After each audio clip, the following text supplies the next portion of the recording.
okay, what was like, the line was trash, right? It was a line about like, I'm gonna make it ring on you, like Virginia Williams.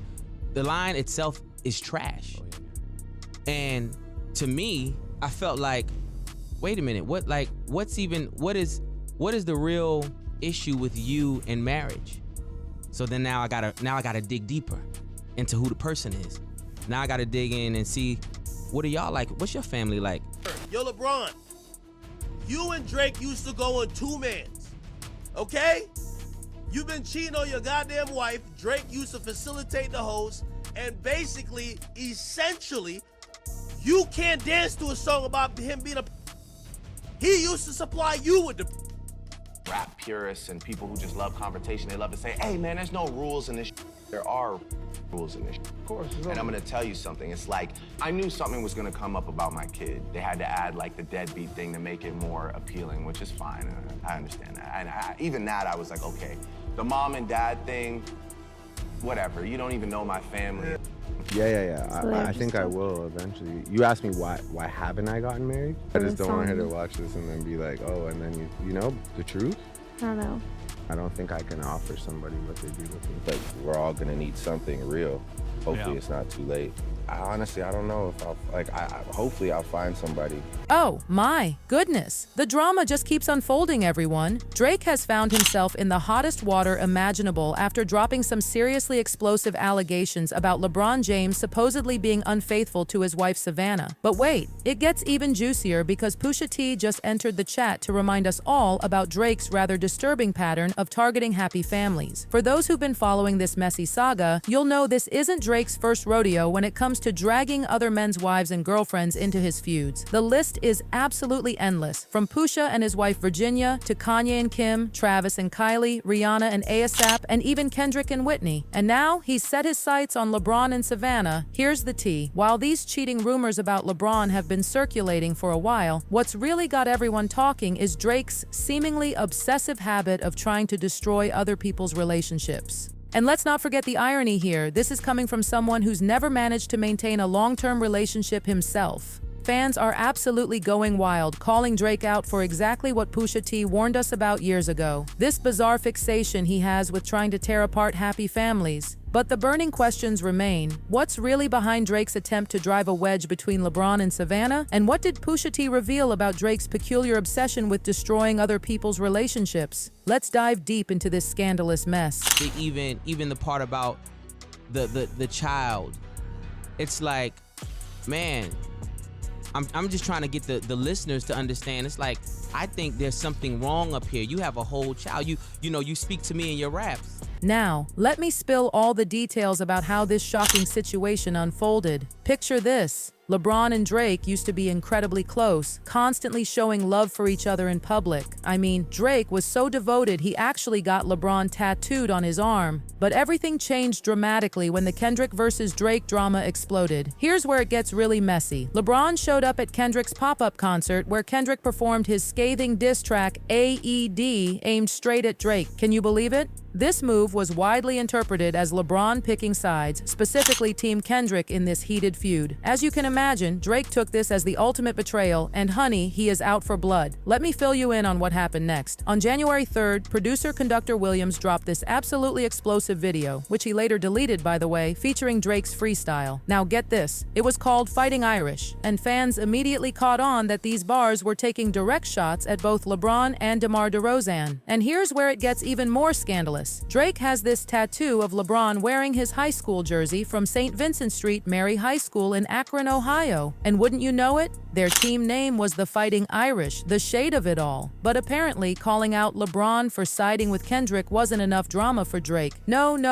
He had to go the extra petty mile and resurrect these old rumors about LeBron being unfaithful to Savannah. Some leaked messages surfaced where Drake name-dropped LeBron while venting about his legal drama with Universal Music Group. In these screenshots, Drake made this wild comparison, saying it's like Nike accusing LeBron of cheating on Savannah. The actual message was even more shocking. Drake wrote, I mean, Universal is like if Nike was funding a campaign about LeBron cheating on his wife. Everybody before me that tried the label was too eccentric, so they wrote them off as crazy and they never had to pay for their sins and mistakes. Can you believe the audacity? Drake is basically accusing his own label, Universal Music Group, of playing dirty. He's claiming they were funneling payments to radio stations to push Kendrick's diss track, Not Like Us. But wait, it gets even more intense. Drake even suggested that UMG might be involved in RICO crimes, specifically conspiring with Spotify to boost Kendrick's track. The irony here is just delicious because Drake was signed to UMG his entire career until their fallout, and he was practically their golden child. I mean, UMG's CEO Lucian Grange openly bragged about how Drake got special treatment. Stay scheming, Drake says. Tell Lucian I said and I'm tearing holes in my budget. Tell Lucian I said I'm tearing holes in my budget. Did Drake call you up after that and say, hey, I need more money for my project? If ever Drake or whenever Drake calls up and says he needs more money for his project, I give it to him. Now let's address these LeBron cheating rumors that keep popping up on celebrity gossip forums. While there's never been any concrete evidence of LeBron being unfaithful, that's not even what people are focused on anymore. The spotlight has completely shifted to Drake's disturbing pattern of inserting himself into other people's relationships. Let me tell you about something even more shocking. Right before this whole LeBron drama erupted, Drake tried multiple times to cause trouble in Kendrick's relationship with his longtime partner Whitney. And this is where it gets really twisted. He actually hired a model for his OVO clothing brand who looks almost exactly like Whitney. But that's not even the worst part. He had previously insinuated in a song that Kendrick was abusive towards Whitney. On Push-Ups, Drake dropped this loaded line: I be with some bodyguards like Whitney. Now, this wasn't just a simple reference, it was a calculated double meaning, comparing himself to Whitney Houston from The Bodyguard, while also taking a shot at Kendrick's partner Whitney, who appeared on the Mr. Morale album cover being protected by Kendrick and his gun. But Drake didn't stop there. Oh no, on Family Matters, he took things to a whole new level, suggesting that Kendrick was putting his hands on Whitney and using his PR team to cover it up. As if that wasn't messy enough, Drake then hinted that Kendrick's friend Dave Free might be involved with one of Whitney's children. He rapped, "You a dog and you know it, you just play sweet. Your baby mama captions always screaming save me. You did her dirty all your life, you trying to make peace. I heard that one of them littles might be Dave Free." Then came this shocking line: "When you put your hands on your girl, is it self-defense? 'Cause she bigger than you?"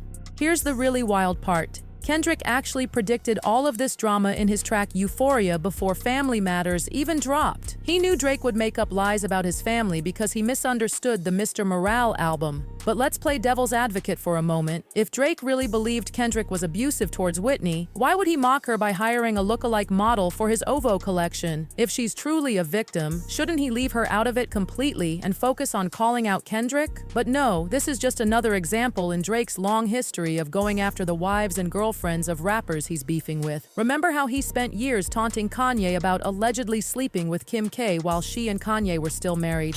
And I spoke about that and took accountability for that.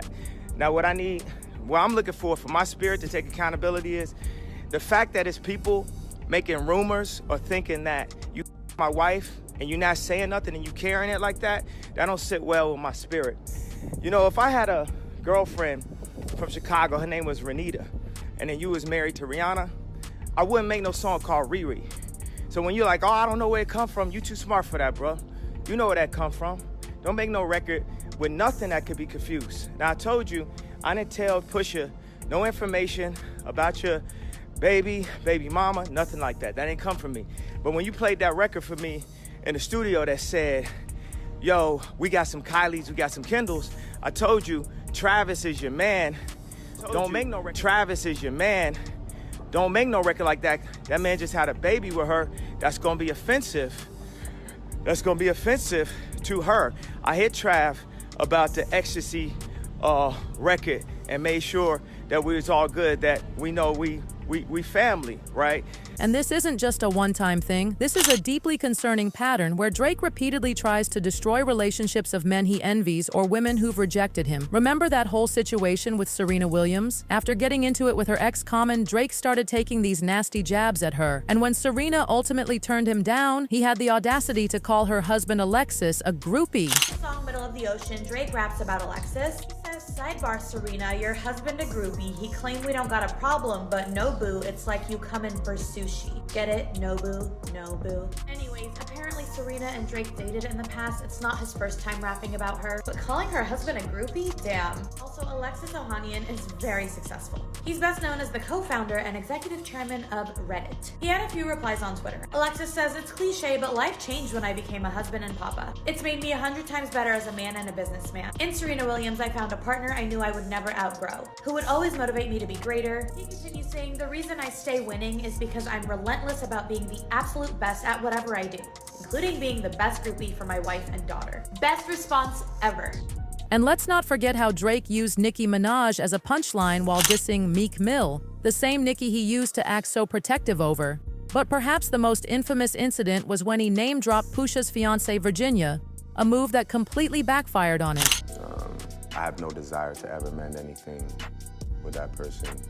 And yeah, that situation just went, it just went where it went, and it's just there is no turning back. It's not like those other situations. I'll say at that point, it wasn't even about battle rap or any of that. It was just the information was too shocking. It was, like I said, it was on his part, it was a genius chess move. He obviously has no, when it comes to me, he's not gonna have any morals or respect. So the other elements of the record, whether it be just the shit that he's making up about my mom and my dad and all this dumb shit, or obviously the part that hit me the most, which is wishing that my friend that has an illness dies. That shit to me is just not really wavy. I'm just not really with that. And when I did say, oh, there's rules to this, I didn't mean there's rules that anybody has to follow. But in battle rap, they just headshotted that guy the other day because he was on stage and he pulled out a picture of the guy's dead aunt and started rapping about, that type of shit. And it just is what it is. There's a point where you're gonna wanna stop rapping. I'm sure I could say something about, your lovely lady or, a child or a family member, and you're just gonna wanna not really rap anymore. Yeah, I mean, again, I wasn't all the details of his record are all just fabricated, so just to make it more interesting. The story's actually not really that interesting. The biggest part of it is that I have a son. But it wasn't oh, I'm hiding him, or he has a point. He can say, yo, you brought up my lady's name. Oh, all bets are off the table.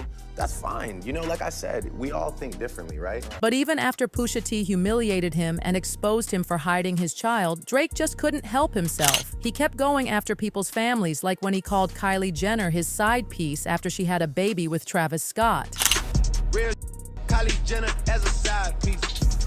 I got 20 mother Kylie. The drama didn't stop there. After his falling out with The Weeknd, Drake threw shade at Abel's ex Bella Hadid, calling her a hoe in Family Matters. The list of his targets just keeps growing longer and longer, and it's becoming painfully obvious that Drake has some serious underlying issues he needs to address. What's particularly interesting is how obsessed Drake is with commenting on other people's love lives when he's approaching 40 without a single stable relationship to his name. Sure, he's been linked to numerous celebrities, but he's never maintained a real long-term public relationship. The closest he ever got was with Rihanna, or at least that's what he claims. But here's the truth bomb. Rihanna never acknowledged Drake the way he did her, and when she was done, she didn't even want to maintain a friendship. Now Rihanna's living her best life with A$AP Rocky, raising their beautiful children together, while Drake's still throwing shade at her in his songs. On his 2023 album For All the Dogs, Drake actually had the nerve to claim Rihanna was average in the bedroom, this coming from the same man who spent years practically worshiping the ground she walked on. What makes this situation even more fascinating is that while Drake was publicly declaring his undying love for Rihanna, she never even considered him boyfriend material. And it gets even better. In 2018, Rihanna made her feelings crystal clear in a Vogue interview, stating, "We don't have a friendship now, but we're not enemies either. It is what it is." That interview was 7 years ago, and since then, Rihanna hasn't uttered a single word about Drake in public. Yet here's Drake still throwing shade her way.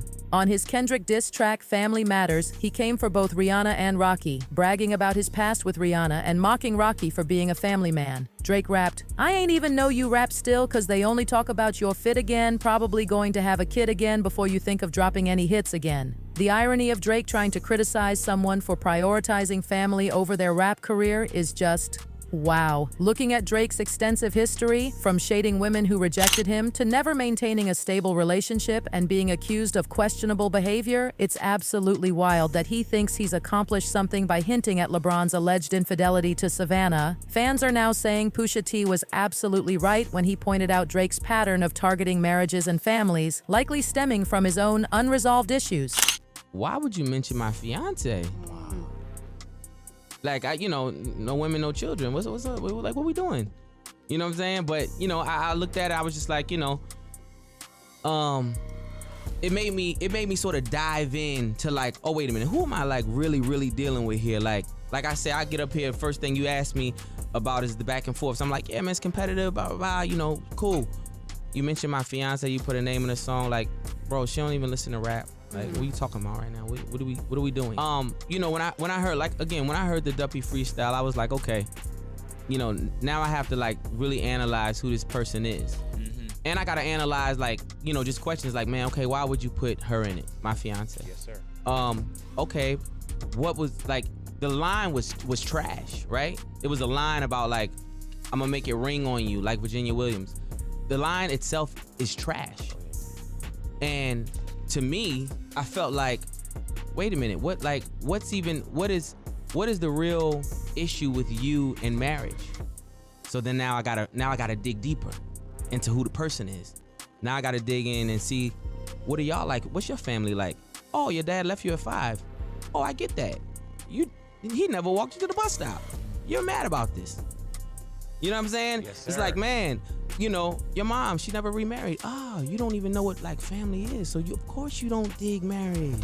This entire situation really makes you wonder about Drake's motivations for going after LeBron and Savannah. What's driving this seemingly compulsive need to interfere in other people's relationships? Was Pusha T onto something when he suggested Drake's issues with marriage might stem from his parents' situation? Drop your thoughts down below and make sure to catch our next explosive video. You won't want to miss it. The way this drama keeps unfolding is absolutely mind-blowing, and it seems like we're only scratching the surface of what's really going on behind the scenes. Between Drake's pattern of behavior, the complex web of relationships he's tried to disrupt, and his own apparent inability to maintain meaningful connections, this story is far from over. Stay tuned for more updates on this developing situation.